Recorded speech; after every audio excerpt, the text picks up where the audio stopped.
Può esporre ora molto sinteticamente le cause della cosiddetta seconda guerra di mafia e quale fu il suo ruolo in questa seconda guerra di mafia? Io nella seconda guerra di mafia, a dire la verità, ho avuto un ruolo molto disgraziato, ma che non mi apparteneva, perché ancora prima che iniziasse la guerra di mafia io già da molto tempo mi trovavo nel Brasile, cose che avevo scelto e ero stato anche, non so trovare la parola adatta, ero stato onorato con un pranzo alla mia partenza, dove partecipa anche Salvatore Riina, dove partecipa Bernardo Brusca, e tutti sanno che io mi sto recando in Brasile. Io l'accanimento che si è svolto nei miei riguardi ancora oggi non riesco a spiegarmelo. Scusi, signor Buscetta, prima di questo, per dare un po' più di ordine all'esposizione, quali furono le cause di questa seconda guerra di mafia? Quali furono gli schieramenti? E poi andiamo al suo ruolo in particolare. Gli schieramenti sono, da una parte c'è Stefano Bontadi, Salvatore Inzerillo,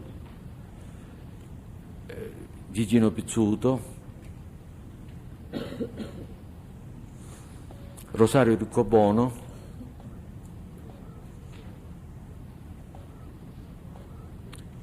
in questo momento non ricordo altri, che venivano informati delle cose che accadevano in seno alla commissione, sempre con ritardo.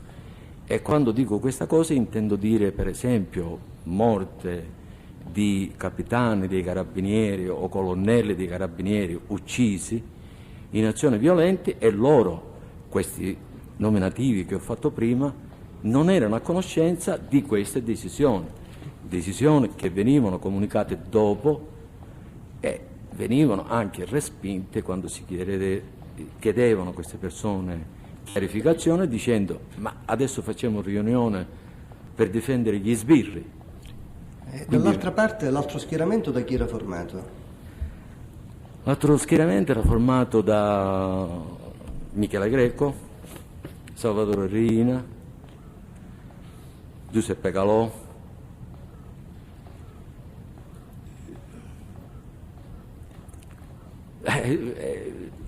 tanti altri che adesso proprio a ricordare tutti i nomi non ci riesco, anche perché mi sento un po' in imbarazzo. È l'inizio e quindi... Senta, e quale fu il suo ruolo all'interno di questa seconda guerra di mafia? Il mio ruolo fu quello di consigliare a Stefano Bontà di demordere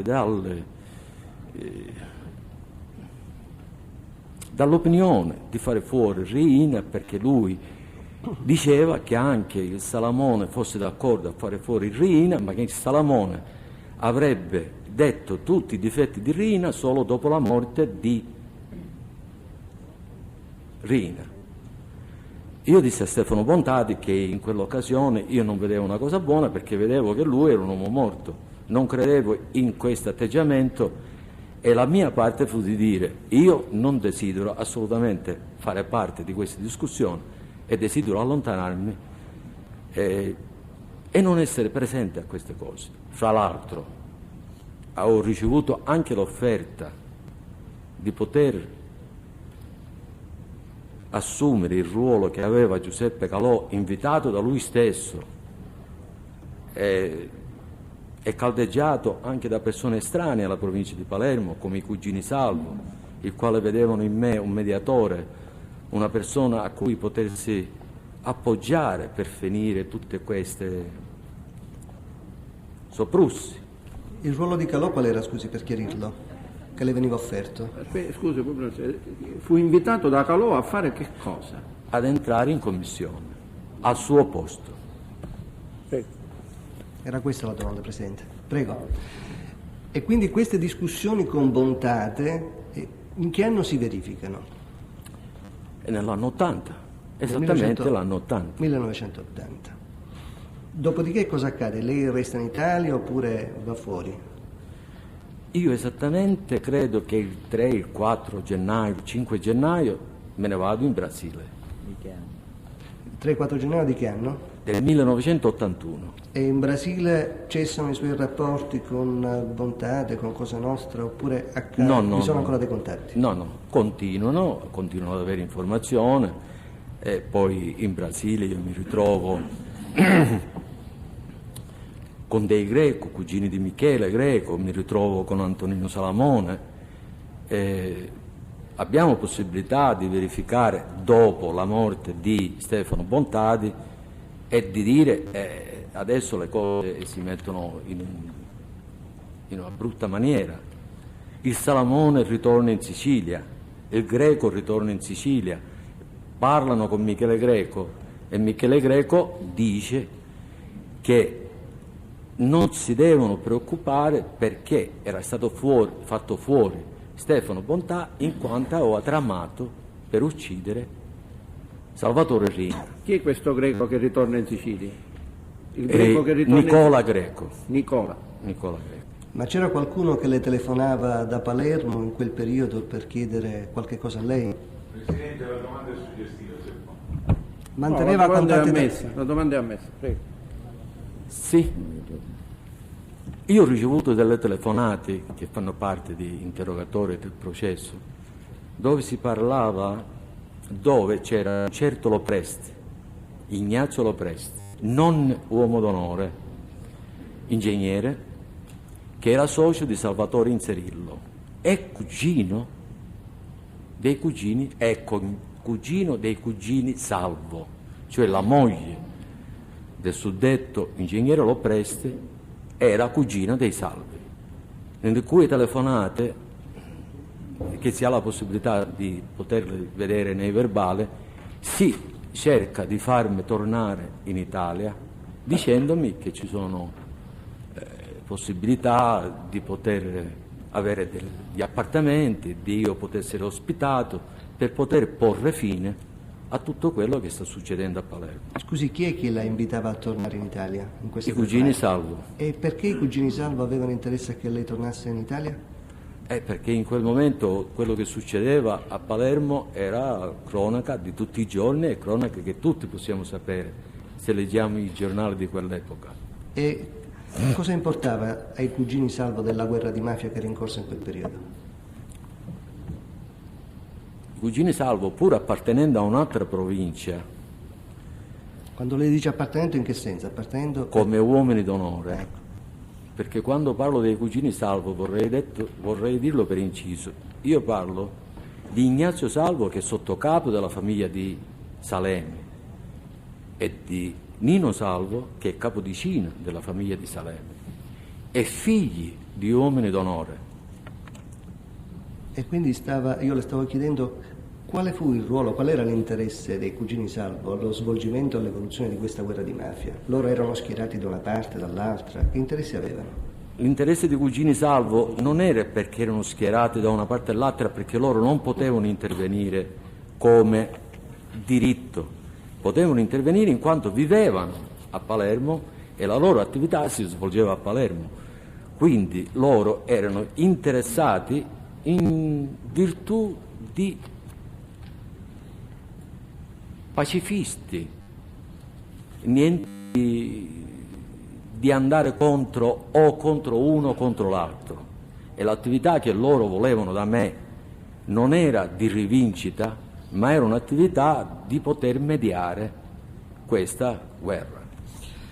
Lei ha detto che ha conosciuto Stefano Bontate e ha accennato anche ai dialoghi che ha avuto lui nel 1980. Vuole esporre sinteticamente l'origine e l'evoluzione di questo rapporto con Bontate, quando lo conosce, che si è instaurato un rapporto normale tra uomini di onore, un rapporto particolare? La differenza di età fra me e Stefano Bontadi credo che fosse 10 anni. E quando io ne avevo 20 ed era amico di suo padre, lui ne aveva 10.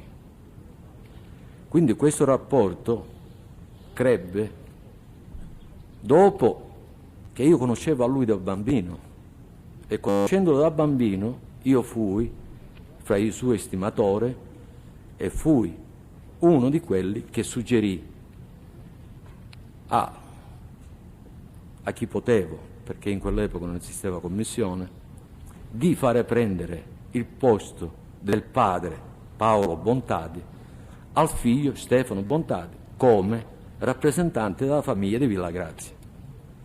Quindi questo rapporto crebbe sempre, lui aveva per me un grande rispetto e con gli anni ne ho avuto anch'io molto per lui.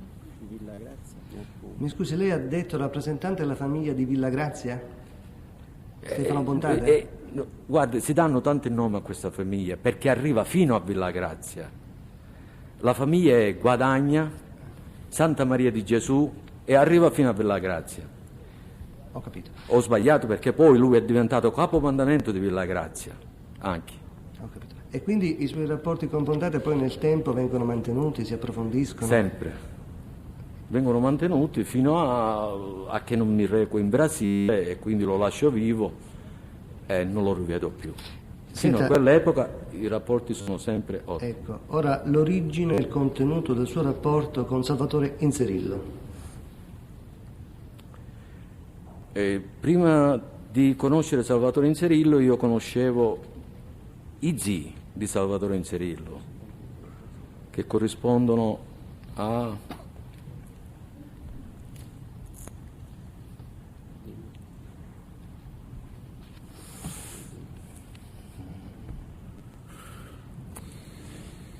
non ricordo in questo momento,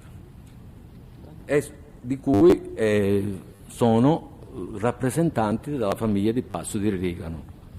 Poi lo stesso zio diventa membro della commissione negli anni 75, 76, 77 e Salvatore Inzerillo, oltre ad essere figlio di uomini d'onore, è anche nipote di uomo d'onore per mezzo della madre, perché la madre di Salvatore Inzerillo, che in questo momento non mi viene il nome, c'è un bianco nella mia memoria, è la sorella dei due capomafia della famiglia di Passo di Rigano. E i suoi rapporti con Salvatore Inzerillo, i suoi rapporti personali? Lo conosco negli Stati Uniti, presentati dallo zio che si chiama, anche lui, Antonino Inzerillo, e poi lo ritrovo nuovamente in Italia quando lui fa ritorno anche lui dagli Stati Uniti e diventano rapporti cordiali. Quando esco lui dice che vuole essere cresimato da me e io mi propongo a diventare il suo padrino durante gli anni '80. Senta, e i rapporti tra Salvatore Inzerillo e Stefano Bontade, tra loro? Sono intimissimi, anche perché facevano parte dello stesso gruppo, anche Salvatore Inzerillo non era informato delle cose che succedevano insieme alla commissione e quindi era un po' esacerbato dalla... Bene, signor Buscetta, passiamo a un altro argomento. Lei ha iniziato a collaborare con la giustizia nel 1984. Che cosa lo ha spinto a collaborare?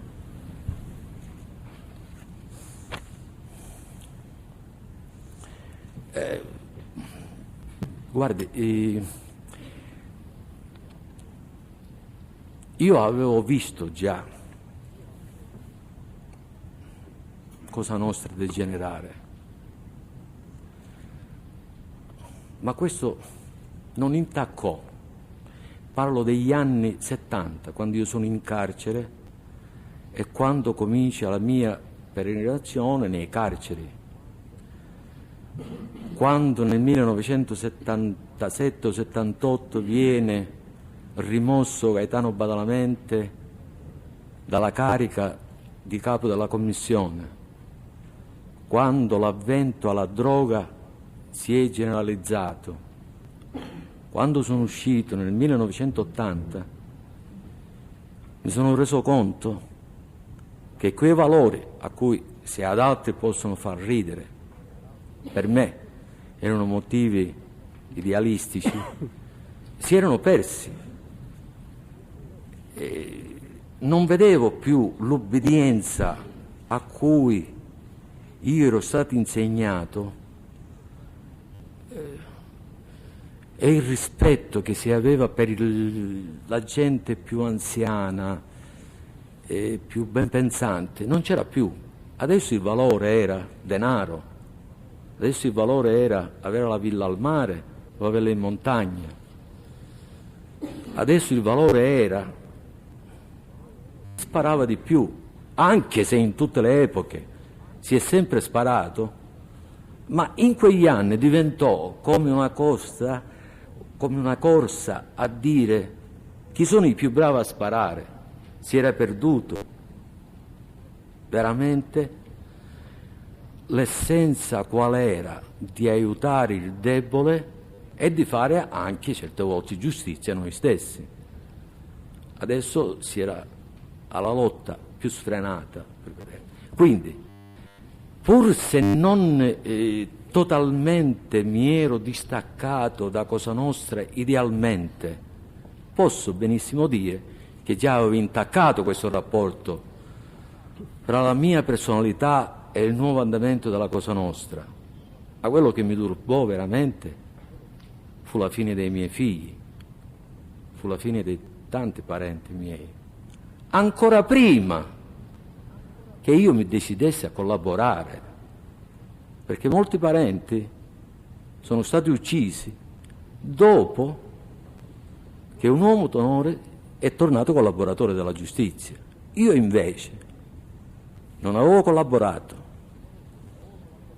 non avevo dichiarato la guerra e io ho perso figli, cognati, fratelli, nipoti. Erano uomini d'onore? Nessuno di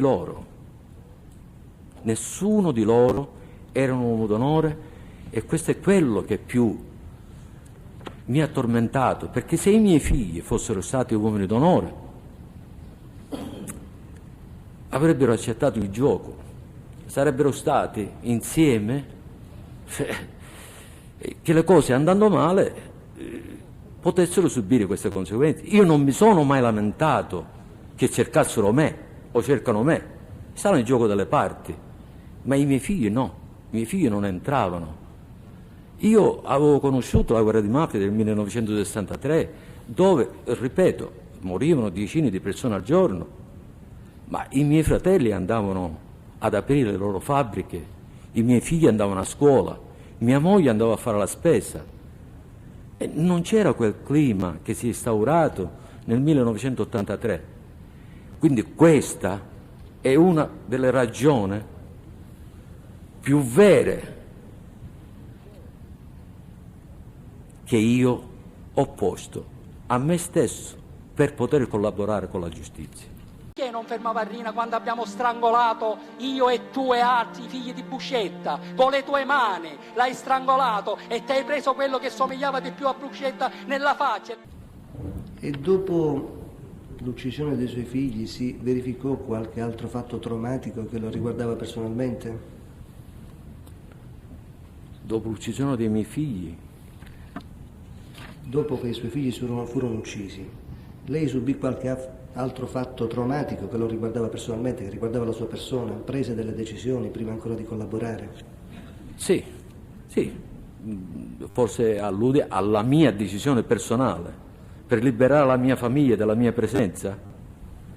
Mi sono avvelenato, ho preso della strichinina, la mia sorte o la mia disgrazia, perché forse questi processi non ci sarebbero stati e molte persone sarebbero state molto più contenti senza la mia presenza, è che al momento che io ingerisco la strichinina si istituisce in Brasile un nuovo metodo che per consegnare la persona estradata si accompagna in un ospedale per farlo controllare se ha ricevuto percorse fisiche, e quando si apre lo sportello della macchina, che era una macchina chiusa dal di dietro dove io ero chiuso, e vengo scaricato davanti all'ospedale, mi trovano esanime dentro la macchina e pensano a un infarto cardiaco.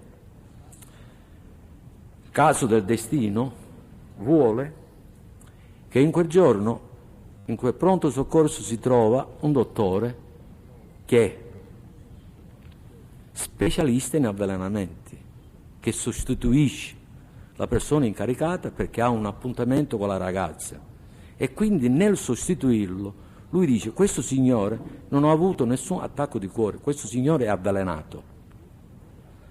Riescono a trovare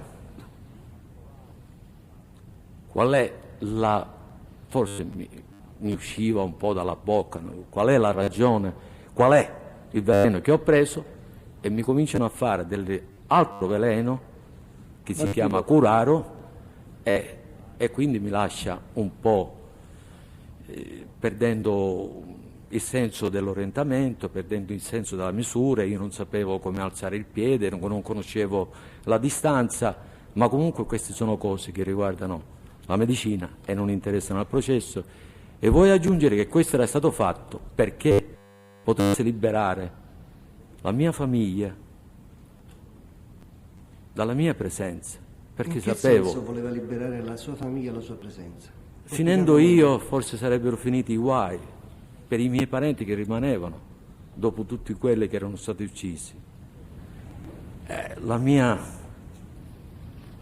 costituzione fisica non lo ha permesso. Sono rimasto vivo e oggi mi trovo in un tribunale a dichiarare.